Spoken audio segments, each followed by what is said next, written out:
ملک کی سب سے بڑی عدالت کے سربراہ کی حیثیت سے جسٹس قاضی فائز عیسیٰ کی اپنی مدت تکمیل کے بعد سبکدوشی اور جسٹس یحییٰ آفریدی کی تقرر سے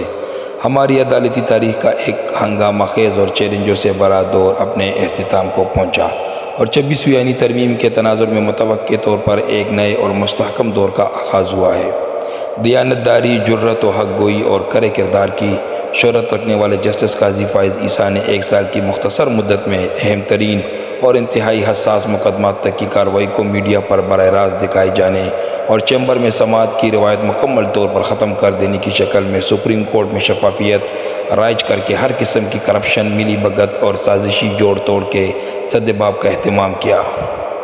اعلیٰ عدلیہ کے ہاتھوں پارلیمان کی بے توقری کا جو سلسلہ اس ملک کے قیام کے چند سال بعد ہی شروع ہو گیا تھا، سابق چیف جسٹس نے اسے ختم کرنے اور آئین کے مطابق پارلیمان کو اس کا اصل مقام دینے کے لیے نتیجہ خیز فیصلے کیے اور عدالتی فیصلوں کے ذریعے سے آئین کو از سر نو لکھے جانے کا جو سلسلہ جاری تھا، اس کی مؤثر طور پر حوصلہ شکنی کی۔ قاضی فائز عیسیٰ کی ان خدمات کا بھرپور اعتراف سپریم کورٹ میں جمعے کو ان کے اعزاز میں منعقد کیے گئے الوداعی ریفرنس میں تمام ہی شرکاء کی جانب سے کیا گیا۔ بحیثیت نامزد چیف جسٹس یحییٰ آفریدی نے جو ہفتے کے روز حلف برداری کے بعد عدالت عظمیٰ کے باقاعدہ سربراہ بن چکے ہیں، اپنے پیشرو کو خراج تحسین پیش کرتے ہوئے کہا کہ قاضی فائز عیسیٰ نے خواتین کے وراثتی جائیداد میں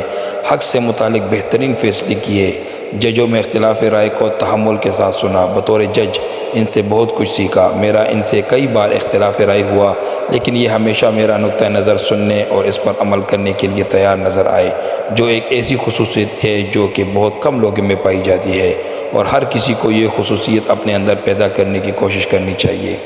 نئے چیف جسٹس نے اپنے خطاب میں اس عزم کا بھرپور اظہار کیا کہ اللہ کی تائید و نصرت سے پاکستان کے عوام کے لیے قانون کی حکمرانی یقینی بنائی جائے گی، طاقت کی تقسیم کے اصول کی پابندی کی جائے گی، عدالت کے تقدس اور ہر جج کے وقار کا تحفظ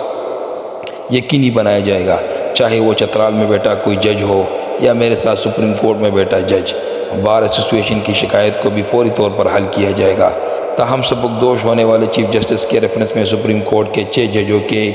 عدم شرکت اور 1 جج کی جانب سے ان کے خلاف الزامات پر مبنی خط سامنے لائے جانے سے عدالت عظمیٰ میں تقسیم و تفریق کا جو تاثر مزید گہرا ہوا، وہ بہرحال افسوسناک ہے۔ جسٹس یحییٰ آفریدی پر ہر قسم کی گروہ بندی سے بالا تر رہنے اور سختی سے آئین اور قانون کی پابندی کرنے والے جج کی شہرت رکھتے ہیں۔ ان کے پاس کام کرنے کے لیے 3 سال کی طویل مدت بھی ہے، لہٰذا ہم توقع کرتے ہیں کہ وہ عدالتی نظام میں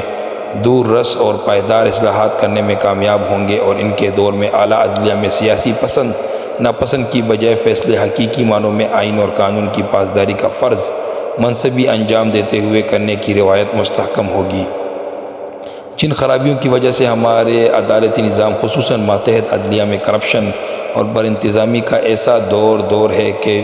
ورلڈ جسٹس پروجیکٹ کی تازہ ترین رپورٹ کے مطابق آج پاکستان دنیا کے 142 ملکوں میں سے 129ویں اور خطے کے 6 ملکوں میں مختلف حوالوں سے 4تھے اور 5ویں نمبر پر ہے۔ ان تمام نقائص اور خامیوں کا مستقل بنیادوں پر ازالہ کر کے قوم کو خامیوں سے پاک عدالتی نظام دیا جائے گا۔